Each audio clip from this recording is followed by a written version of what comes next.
Mujer, en un silencio que me sabrá ternura, durante 9 lunas crecerá tu cintura, y en el mes de la siega tendrás color de espiga, vestirás simplemente y andarás con fatiga. El hueco de tu almohada tendrá un olor a nido, y a vino derramado nuestro mantel tendido. Si mi mano te toca, tu voz con la vergüenza se romperá en la boca lo mismo que una copa.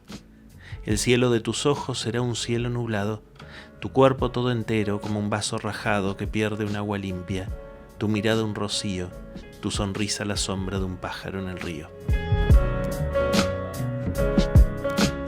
Acá estamos en Dos Lectores, en el Carmen, con Néstor Fenoglio, y vamos a hablar hoy de Pedroni. ¿Cómo andas, Néstor?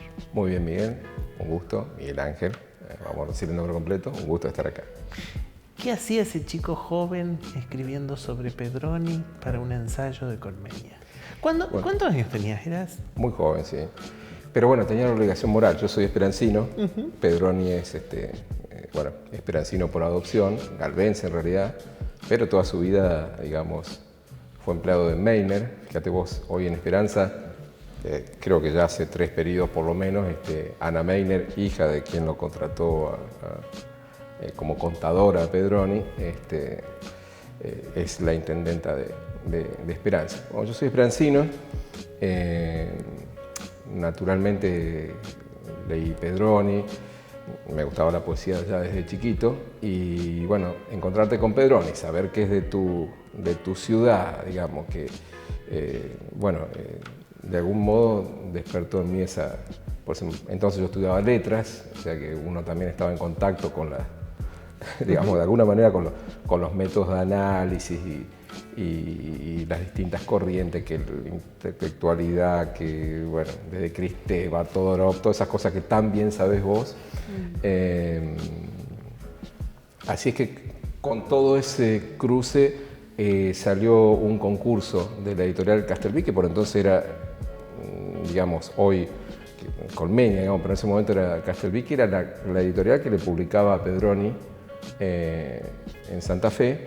Bueno, lanzan un concurso nacional, se presentan unas cuantas obras y esa fue la excusa para sentarme a escribir. Siempre agradecí esas excusas porque como buen periodista yo trabajo contra los plazos y así soy también en mi vida, para desesperación de todos quienes me quieren y me tienen que esperar.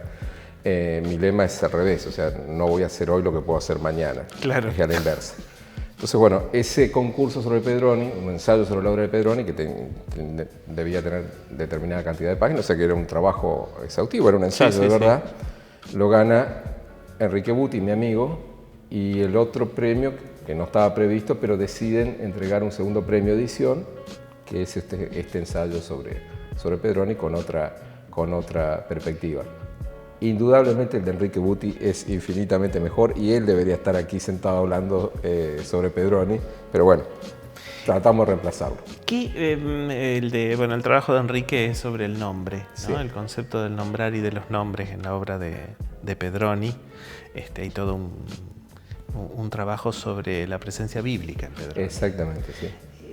¿Qué sentiste vos? ¿Qué fue lo que te deslumbró en un primer momento? Porque siempre hay una mirada inocente, sí. Siempre hay una primera vez. Bueno, y esa primera vez de Pedroni, cuando vos lees, primero, ¿cuál fue el libro?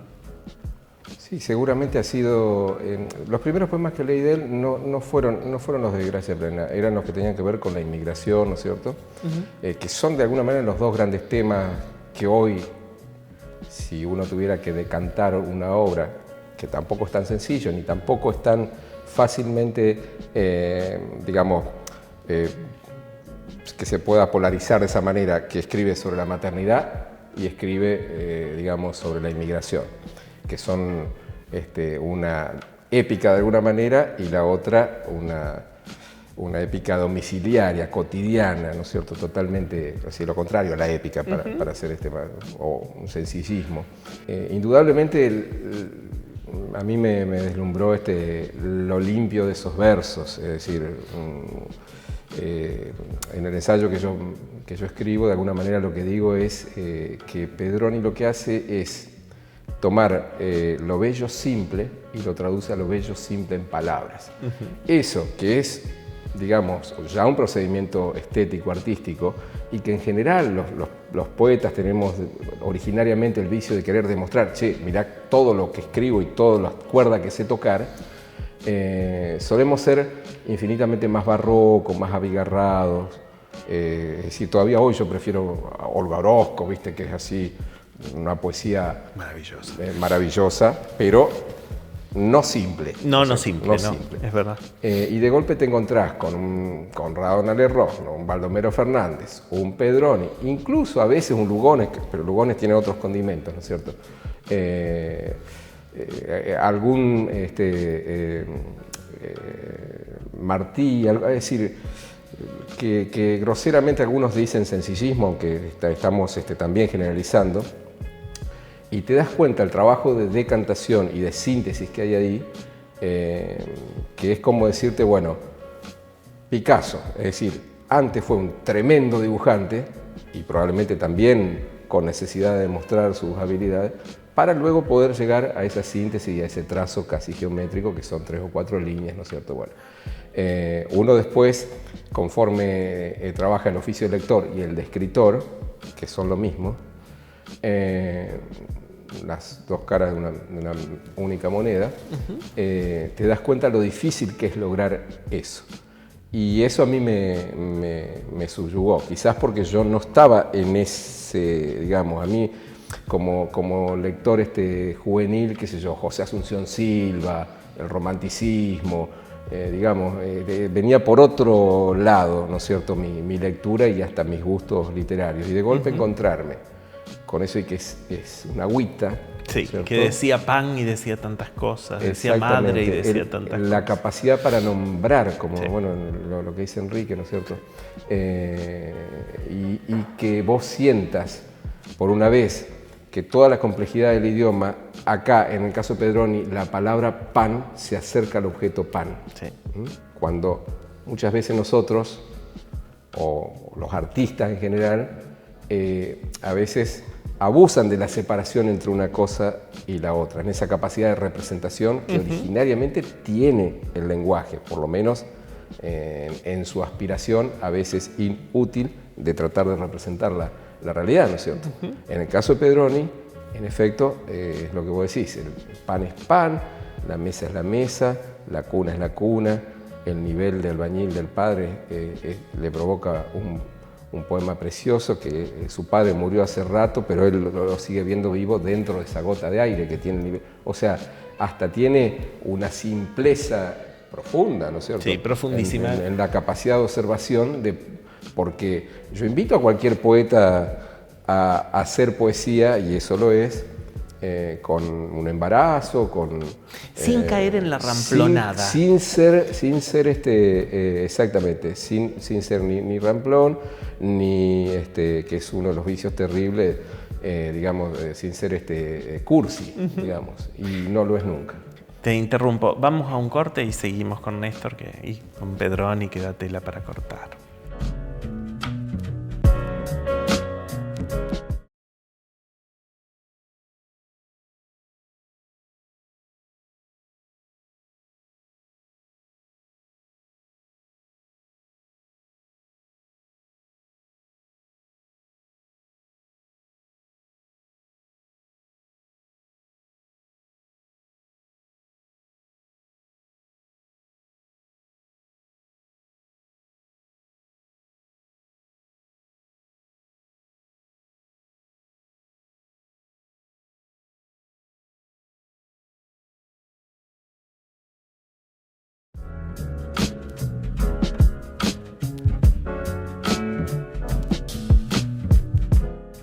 Miguel Ángel, bueno, voy a compartir con vos y con quienes están mirando y escuchando un poema de José Pedroni de Gracia Plena. No las lunas, que son las más transitadas. Este se llama Madre Luz. Oh luz, principio claro, causa eterna del hombre, santificado sea tu milagroso nombre. Oh luz, gracia absoluta, lleno simple y fecundo, dulce estado de amor alrededor del mundo. Te debo la dulzura de mis días serenos y el estupor azul de mis dos ojos buenos. Te debo la alegría de ser hombre y de amar y de tocar la tierra, que es pura, y de soñar. oh luz, bendita seas por todo lo cumplido, por el pan, por el agua, por la flor, por el nido, por la madre que canta, por el niño que llora, por lo que he sido antes, por lo que soy ahora. ¿Un hombre polémico, Pedroni, por lo que sabes? No sé si él era un hombre polémico. Ya hay una primera oposición, una primera poiesis, dirían los griegos, entre, bueno, por empezar es un contador y de muy vulgares modos, como él mismo se describe en uno de los poemas, y por otro lado era poeta. Y a lo mejor esa vulgaridad de gringo, relacionado con gringos y con el mundo del trabajo y con obreros de la fábrica de la que él era contador, lo hacía, algunos decían que los versos los escribía ella, y él jugó con esa cuestión. Los escribe ella, me los dicta ella y yo los escribo nomás, así como una chanza. Vos dijiste también... ¿Quién es ella, perdón? Es su esposa. Su esposa. Nombraste también que, bueno, que la obra de Pedroni tiene tela para cortar, y esa es otra de las cuestiones. No se puede simplificar solo en la maternidad o en la simpleza o en esa hermosa épica de los gringos que Singerlin se llamaban, Campanita sonando, y los gringos se murieron sin poder pronunciarlo, bueno, y todo, la que se ahogó en el río, incluso las Ana Esser, que todavía la están buscando, que la gritan, y bueno. O incluso poemas menos transitados como Luna Amarga, que salen los tres Lotterberg, que tienen donde ponen el ojo, ponen la bala, y un Reutemann, salen ellos 4 a cazar indios, a perseguir indios que venían a asolar la André, y mataron a 9, y bueno, poemas no tan conocidos, digamos, de esa gesta gringa. En el caso de él tiene mucho más, muchísimo más, porque tiene una pata socialista, porque él después, conforme fue, digamos, progresando su obra, también hay una mayor conciencia social. Él ya se siente escritor. Lugones ya lo consagró a nivel nacional con ese Hermano Luminoso, y hay que ponerlo también en contexto. ¿Cómo puede un escritor del interior, por más bueno que sea, llegar a ser tan conocido a nivel nacional? Bueno, porque Lugones lo toma, pero lo usa para enfrentarse, para demostrar que a misma edad que Borges y que los jóvenes de Martín Fierro, que venían pidiendo pista y haciendo, lógicamente, parricidio como corresponde a cualquier literatura, tenés que matar a tu antecesor, y el antecesor claramente en poesía era Lugones.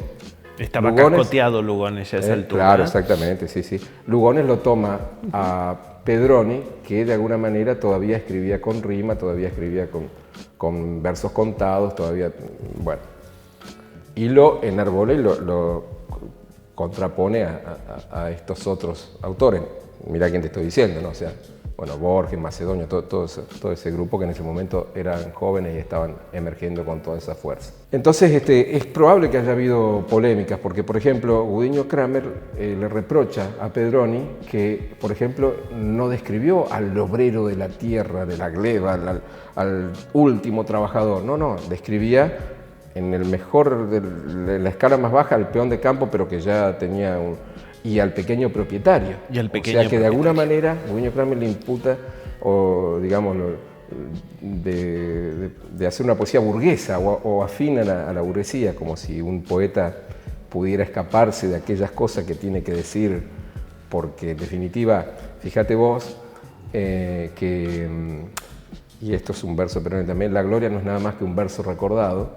Hoy los dos poetas santafesinos que son incansablemente versionados por músicos y por todos son Miño, es decir, que no hay un folclorista que no tome alguno de sus poemas, y el otro, que es el que representa la parte gringa del asunto, no la costa, es Pedroni, que también ha sido generosamente versionado con distinto éxito, ¿no es cierto?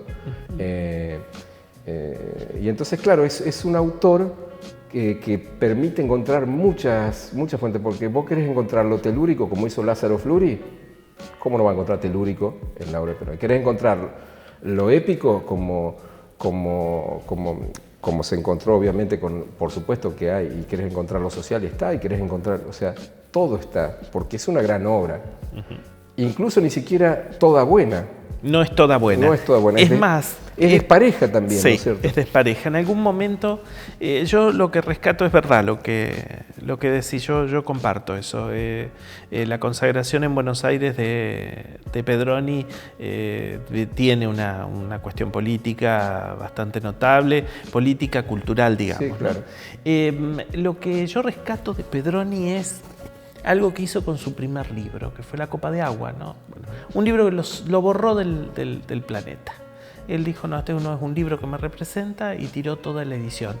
Es decir, esa capacidad de autocrítica que a veces falta, sí, ¿no? Sí. Eso es lo que yo, por eso lo rescaté a Gori, lo rescato a Pedroni. Esa cosa de, bueno, no, esto lo hice mal, esto hay que hacerlo de nuevo. Claro. ¿No? Bueno, Borges también, digamos, renegó de sus primeros poemas ultraístas, ¿no es cierto?, sí, de entonces. Y si uno tuviera que hacer, y esto sí te va a gustar, digamos, como profesor, como ensayista, como analista vos mismo de las letras, quizás lo charlamos en el próximo bloque, porque voy a necesitar unos minutos para exponerlo, pero ¿qué es lo siguiente? De alguna manera, Pedroni quizás representa la poesía de la inmigración. Y después me gustaría contarte quién representaría el ensayo y quién representaría el teatro. Como bueno, para una futura historia de la literatura santafesina, que por supuesto ya he escrito bastante, no es que uno está empezando. Dale, hacemos una pausa y seguimos en el programa.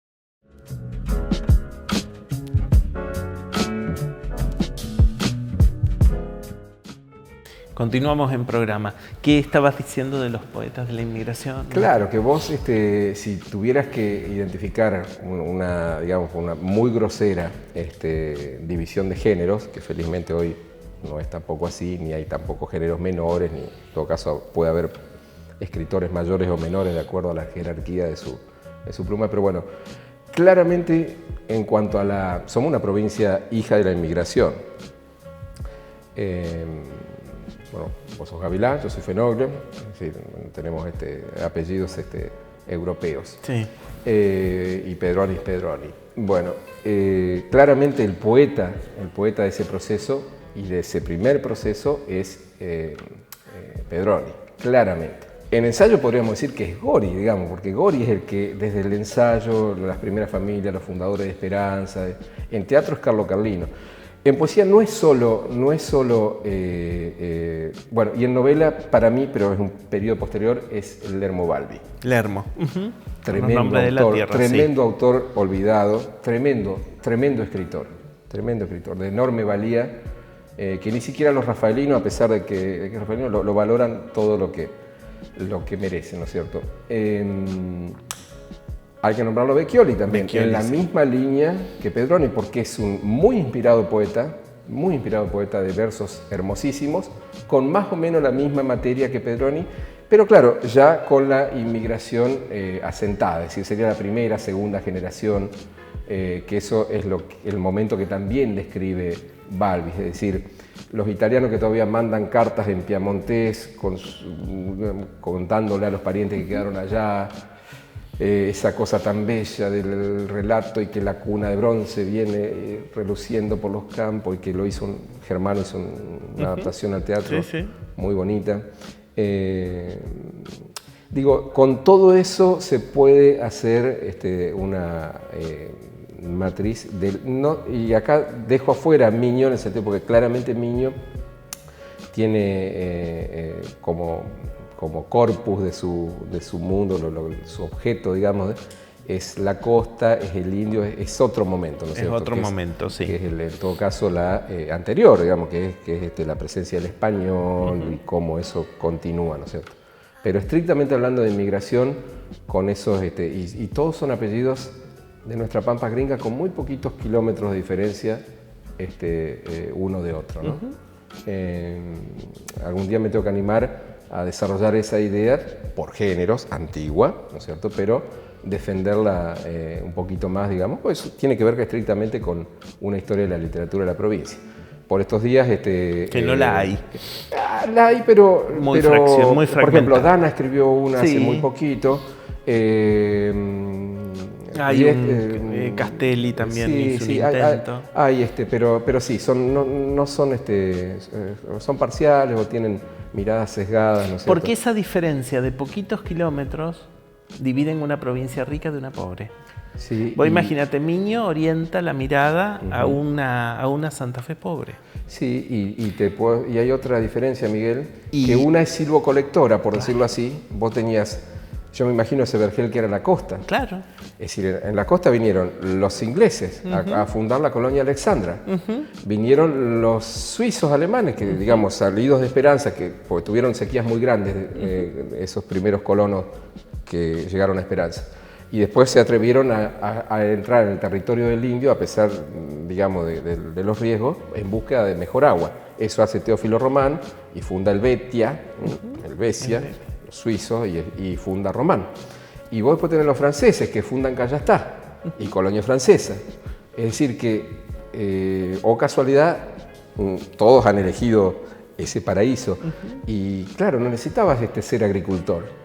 Pues vos tenías el panal de abeja, tenías el pescado, tenías mientras que lo que describe Pedroni y toda la otra lógica del oeste, por decirlo así, de nuestra provincia, que es el mismo del este cordobés, porque es la misma matriz de inmigración, es la lógica del agricultor, que vos tenés que trabajar la tierra, tenés que sembrar, tenés que hacer determinadas tareas para luego cosechar. Bueno, y te quería contar una perlita desagradable que entré yo, como soy un alumno aplicado, y me dijiste, tráete unos libros de Pedroni. No tenía muchos en mi biblioteca, la biblioteca original quedó en otra casa, que es ahí donde están los libros. Bueno, y me voy a ir a comprar unos libros de Pedroni. No hay más libros de Pedroni. No, eso te quería preguntar. En ninguna librería vos vas a encontrar libros de Pedroni, no se reimprimen más. ¿Qué pasa con...? Y no estás hablando ni de Gavilán, ni de Fenoglio, ni estás hablando de Pedroni. De Pedroni. ¿Qué pasa eso? Sí, eso te quería preguntar. ¿Qué pasa con la lectura, relectura, la lectura actual de Pedroni? ¿Se lee, se da, se conoce? ¿O estamos todavía...? Yo me acuerdo, esta edición de Gracia Plena me la regaló mi tía cuando yo habré cumplido 16 años. Y bueno, y ahí lo conocí, claro, y lo degusté. Pero se publicaba. Se publicaba. Y te lo regalaban. Y me lo regaló, sí, me lo regalaban, sí, claro, lo regalaban. Era un regalo, un buen regalo. Te estaban regalando un libro de un autor. Yo sospecho que en los manuales igual está incluido algún poema o dos. Luego está aquella antología que hace la provincia, creo yo. Es más actual. O la universidad.